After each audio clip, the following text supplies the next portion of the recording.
We're in the new year of 2021, and we want to thank everybody who has taken advantage of our special limited time offer. Sometime in January, we're going to run out of these. We only have a few. They're signed by the authors, and they are the official guidebook to the Lake Superior Railroad Museum. Now temporarily closed in the St. Louis County Depot here in downtown Duluth, this is your best way to visit.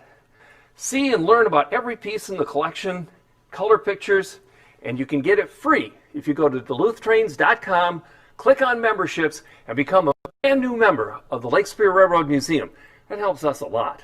And to show our appreciation, we'll send you one of these guidebooks absolutely free. It's an $18 value, just so you know. In the book, you will find something on every artifact in the museum. What you won't see, though, is this wall of fallen flags.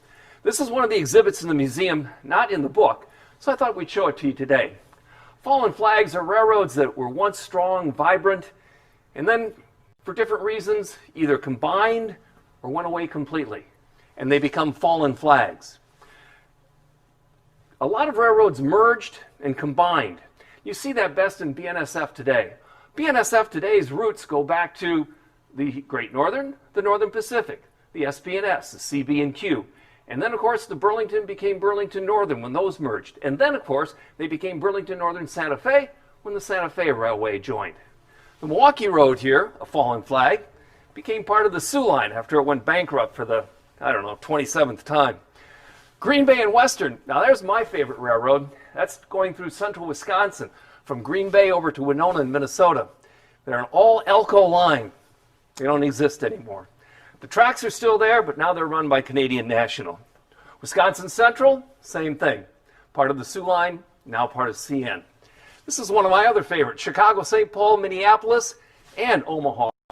Better known as just the Omaha. It became the Chicago Northwestern, which later became the Union Pacific. Chicago Great Western, another one of the fallen flags. These are all boxcar sides and are actual reproductions of boxcars that were owned by, say, the Minneapolis and St. Louis Railway, better known as the Louis, and they call themselves the Peoria Gateway.